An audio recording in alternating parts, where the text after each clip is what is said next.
परभणी बीड मुद्द्यांवरून आता विरोधकांनी आक्रमक होत विधानसभेतून सभात्याग केलाय। तर सोमनाथ सूर्यवंशी यांचा मृत्यू मारहाणीमुळे झाला असल्याचा आरोप देखील विरोधकांनी केल्याचा आपण पाहिलाय। काँग्रेस आमदार नितीन राऊत यांनी या प्रकरणी स्थगन प्रस्ताव ठेवत आजच चर्चा करण्याची मागणी केली। मात्र विधानसभा अध्यक्षांनी उद्या या प्रकरणी चर्चा करू असं सांगितल्यावर विरोधकांनी सभात्याग केलाय। की हा अत्यंत संवेदनशील असा विषय आहे। हा संवेदनशील विषय आहे म्हणूनच ह्याच्यावरती सखोल चर्चा उद्या 101 मार्फत ठेवली आहे। एक स्थगन प्रस्ताव आज का नाही ठेवली अध्यक्ष तुम्ही माझं महोदय? ऐकून तर घ्याल का? तुम्ही माझं ऐकून घ्याल का?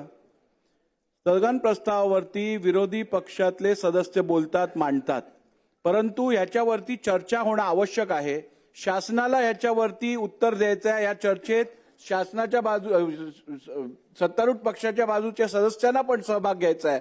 त्यामुळे मी या विषयाची 101 अंतर्गत चर्चा ठेवलेली आहे। त्यावेळेला आपण या विषयावरती बोला। ही घटना 4 तासाच्या वर ते पेटत ठेवली गेली आणि मग पोलिसांचं कोमिंग ऑपरेशन केलं अध्यक्ष महाराज।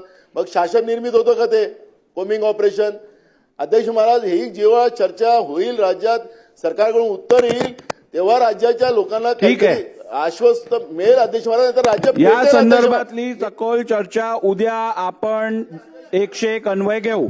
पुढचं केवळ सोमनाथ सूर्यवंशी यांचीच त्या ठिकाणी हत्या झाली नाही। त्या ठिकाणी अध्यक्ष महोदय, दलित पॅंथरचे नेते, लोकनायक परभणीचे हे विजय वाकोडे जे शांतता प्रस्थापित करत होते, ते या अंत्ययात्रेत जात गेल्यानंतर हृदयविकाराचा झटका आला, त्यांना सुद्धा आरोपी करण्यात आला अध्यक्ष महोदय। त्या ठिकाणी हे काय चाललंय अध्यक्ष महोदय?